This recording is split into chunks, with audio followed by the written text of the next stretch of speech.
ఇప్పుడు ప్రపంచ వ్యాప్తంగా భారతీయులు ప్రతి పండుగను మలబార్తో జరుపుకుంటారు. ఎందుకంటే మలబార్ అందిస్తుంది అద్భుతమైన అవకాశాన్ని. ఇది మీ పండుగలను మరింత ప్రత్యేకంగా చేస్తుంది. కాబట్టి ఇప్పుడు ఎక్కువ సేవింగ్, ఎక్కువ సంతోషాలు, ఎక్కువ సంబరాలు. ప్రతి పండుగకు Malabar gold and diamonds. Montha తుఫాను తీరాన్ని తాకింది. అది మరికొంత సమయం పడుతుంది. ప్రస్తుతం మనతో విశాఖ వాతావరణ కేంద్రం అధికారి జగన్నాథ్ కుమార్ ఉన్నారు. ఏం సార్ అసలు ఇప్పుడు ఈ తుఫాను తీరం తాకిన తర్వాత దాని ప్రభావం ఎలా ఉంది, ఎలా ఉండబోతుంది, ఎప్పటికీ పూర్తిగా ఇది తీరాన్ని దాటే అవకాశం ఉంది? ఒకటి, మోంతా తీవ్ర తుఫాను దాని యొక్క ల్యాండ్ ఫాల్ ప్రాసెస్ మొదలైంది. ఇది కాకినాడకు దక్షిణంగా తీరాన్ని తాకే ప్రాసెస్ కంప్లీట్ అవ్వడానికి ఇంకో 2 గంటలు పట్టే అవకాశం ఉంది. తదుపరి ఇది తీరాన్ని తాకిన తర్వాత తుఫానుగా బలహీనపడిన తర్వాత ఇంకో 6 గంటలు దాని యొక్క శక్తిని కొనసాగించే అవకాశం ఉంది. తదుపరి అది వాయుగుండంగా కూడా పరిణామం చెందుతుంది. కాబట్టి ఈ 6 గంటల తర్వాత అంతర్గత జిల్లాలపై ఇంకొంచెం ప్రభావం చూపించే అవకాశం ఉంది. కానీ వర్షాలు 2 రోజులు కొనసాగే అవకాశాలు ఉన్నాయి. మొదటి రోజు అత్యధిక ప్రాంతాల్లో, రెండవ రోజు పలు ప్రాంతాలలో పడే అవకాశం ఉంది. అంటే వర్షాలు ఒకటేనా, వీటితో పాటు ఎదురుగాలు కూడా వీచే అవకాశం ఉంది? భూమి మీదకి వచ్చిన తర్వాత గాలులు కూడా కొంత 60 నుంచి 70 వరకు వీచే అవకాశాలు కూడా కనిపిస్తున్నాయి. ఇక తరువాత 2 రోజులు మత్స్యకారులు వేటకు వెళ్లకుండా ఉండే విధంగా ఎదురుగాలు ఉండడం వలన మత్స్యకారులకు హెచ్చరిక జారీ చేయడం జరిగింది. కాకినాడ వద్ద ఈ అంతర్గత జిల్లాలంటే ఏ వస్తాయండి అసలు? కాకినాడ పరిసర ప్రాంతాల్లో పైకి వెళ్తున్నప్పుడు కాకినాడ చుట్టుప్రక్కల ఉన్న జిల్లాలైన కోనసీమ, పశ్చిమ గోదావరి, కాకినాడతో పాటుగా ఎన్టీఆర్ జిల్లా, ఏలూరు మరియు అల్లూరు సీతారామరాజు వంటి జిల్లాలతో పాటు కుడివైపు ఉన్న జిల్లాలు కూడా వర్షం పడే అవకాశం. మొత్తం అంటే ఇప్పుడు వరకు కురిసినటువంటి వర్షానికి రాబోయే 2 రోజులు కురిసే వర్షానికి ఏమైనా వ్యత్యాసం ఏమైనా ఉంటుంది? వ్యత్యాసం ఉంటుంది, ఎందుకంటే వ్యవస్థ కొంచెం బలహీనపడుతుంది కాబట్టి అంత తీవ్రత లేకపోయినా వర్షాలు పడే అవకాశం ఇంకా ఉంది. ఇంకోటి ఏంటంటే దక్షిణంగా ఉన్న ఈ క్లౌడ్ మాసు పైకి వెళ్ళినట్టయితే ఇంకొంచెం వర్షం పైకి వస్తుంది.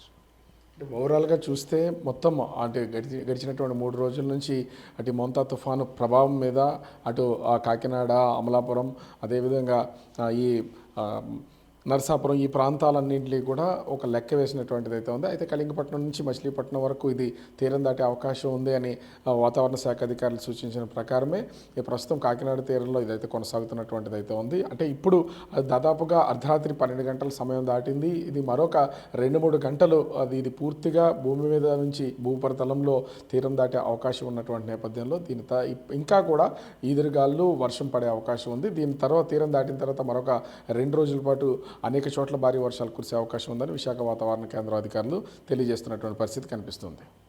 కెమెరామెన్ అజయ్తో రాజు, బిగ్ టీవీ, విశాఖపట్నం. ప్రస్తుతానికి అంటే ఈరోజు అర్ధరాత్రి సమయానికి మచిలీపట్నానికి 50 కిలోమీటర్ల దూరంలోనూ, కాకినాడకు 100 కిలోమీటర్ల దూరంలోనూ, విశాఖపట్నానికి 240 కిలోమీటర్ల దూరంలోనూ కేంద్రీకృతమై ఉన్నది.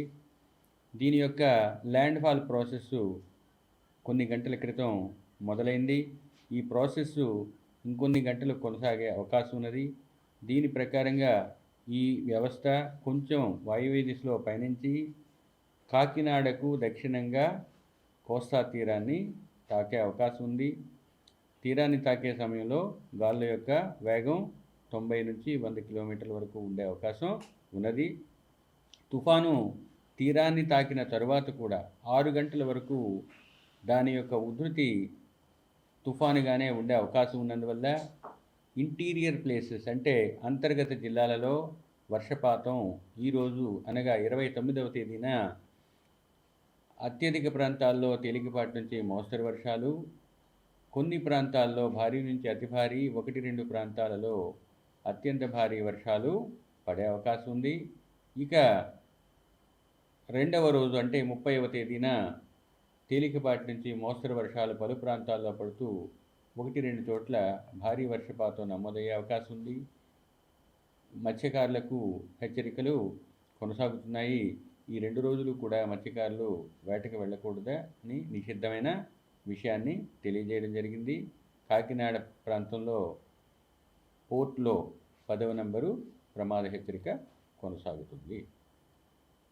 ఇది పూర్తిగా తీరం ఎంతసేపు పట్టే అవకాశం ఉంది? ఈ సైక్లోను తీరాన్ని కంప్లీట్గా క్రాస్ చేసే వ్యవస్థ ల్యాండ్ ఫాల్ ప్రాసెస్ ఇంకొక 2 గంటలు కొనసాగే అవకాశం ఉన్నది. దాటిన తర్వాత కూడా ఆ ప్రభావం ఏమైనా ప్రభావం చూపుతుంది సార్?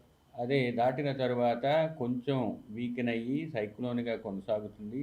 ఇప్పుడు ప్రస్తుతం తీవ్ర సైక్లోను తీరాన్ని తాకిన తర్వాత సైక్లోన్గా పరిణామం చెందిన తర్వాత 6 గంటల వరకు సైక్లోన్ రూపంలో దానికి ఉన్న ప్రభావం వలన వర్షాలు మరియు గాలులు కూడా భూమి మీద ఉండే అవకాశం ఉన్నది. ఎఫెక్ట్ ఏ విధంగా ఉంటుంది జనరలైజ్? జనరలైజ్డ్ ఎఫెక్ట్ అంటే మీకు కోస్తా జిల్లాలలో ఈ 29వ తేదీన అత్యధిక ప్రాంతాల్లో తేలికపాటి నుంచి మోస్తరు వర్షాలు ఉంటాయి. కొన్ని ప్రాంతాల్లో భారీ నుంచి అతి భారీ, అత్యంత భారీ 1-2 చోట్ల ఉండే అవకాశం ఉంది. తుఫాను తీరాన్ని తాకిన తర్వాత కూడా తన యొక్క మాయిశ్చర్ లేదా తేమని కొనసాగించే అవకాశం ఉన్నందువల్ల వర్షాలు పడే అవకాశం ఉంది. గాలులు కూడా కొంత తీవ్రత కలిగి ఉంటాయి. క్రిస్మస్ ఇంట్లో వర్షం ఉంటుంది సార్? ఫిషర్మెన్కి ఈరోజు రేపు కూడా ఉంటాయి. ఉత్తరాంధ్రకి ఎఫెక్ట్ ఎక్కువ ఉంటుందని చెప్తున్నారు. ఉత్తరాంధ్రలో కూడా వర్షాలు పడుతున్నాయి, కానీ దక్షిణాంధ్రలో ఒక క్లౌడ్ మాసు ఇంకా సౌత్లోనే ఉండటం వలన ముఖ్యంగా నెల్లూరు, ప్రకాశం, బాపట్ల జిల్లాల్లో వర్షాలు ఎక్కువగానే పడుతున్నాయి. రాష్ట్రం మీద ప్రభావం ఉంది అని చెప్పడానికి ఈ వర్షాలే చూపిస్తాయి. మీకు శ్రీకాకుళం నుంచి వర్షాలు, చిత్తూరు తిరుపతి వరకు భారీ వర్షాలు ఉండే అవకాశాన్ని చెప్పాము. ఆల్రెడీ వర్షాలు 3 జిల్లాల్లో, సౌత్లో ఉన్న 3 జిల్లాల్లో అత్యధికంగా ఉన్నాయి. మిగతా జిల్లాల్లో కూడా 6 నుంచి 8 సెంటీమీటర్ల వర్షపాతం నమోదైంది. సేఫ్ అని ఉండదు. ఇంకా సైక్లోను చెప్పాను కదా, ఇంకో 6 గంటలు సైక్లోన్ రూపంలో వస్తుంది. ఆ క్రిందనున్న క్లౌడ్ మాస్ మీదకి వస్తే దానివల్ల వర్షం వస్తుంది. సార్ గమనం దిశ ఏ విధంగా ఎటువైపు ఉంది సార్? నార్త్ వెస్టే వాయువ్య దిశలోనే భూమి మీదకి వచ్చిన తర్వాత మారుతుంది. ఎటువైపు వెళ్తారు సార్? ప్రస్తుతానికి కొన్ని గంటల వరకు వాయువ్య దిశలోనే పనిస్తుంది. సార్ వాటర్ లెవెల్కి ఏమైనా ప్రమాద 10వ నెంబర్ ప్రమాద హెచ్చరిక కాకినాడకి కొనసాగుతుంది. అవి కొనసాగితే రేపటికి వాటిని ఉపసంహరించుకోవచ్చు. అవసరాన్ని బట్టి. విశాఖ మీద ఏమైనా ఈ ప్రభావం ఆల్రెడీ మీరు వర్షం రూపంలో చూసుంటారు. అక్కడక్కడ చెట్లు కూడా కూలటం మీకు కూడా వీడియోలు వచ్చి ఉంటాయి.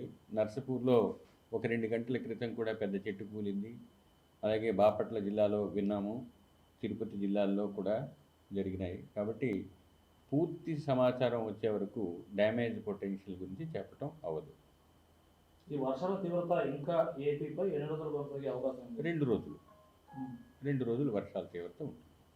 3వ రోజు తర్వాత వర్షం యొక్క ప్రభావం క్రమేపీ తగ్గుతుంది.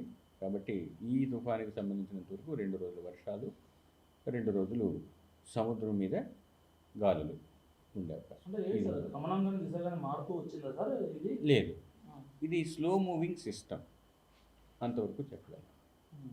మెల్లగా కదులుతున్న ఒక తుఫాను వ్యవస్థ. అంటే డిప్రెషన్గా ఉంది, డిప్రెషన్గా అయింది, ఆ తర్వాత సైక్లోన్, ఇప్పుడు సైక్లోన్, సివర్ సైక్లోన్. ఎస్. అంటే ఎన్ని అంటే ఈ కాగ్నేయ బంగాళాఖాతం, నైరుతి బంగాళాఖాతం దాటి పశ్చిమ బంగాళాఖాతానికి వచ్చింది. దిశలు ఎలా మారుతుంటూ వచ్చింది సార్ ఇది స్టార్టింగ్ నుంచి?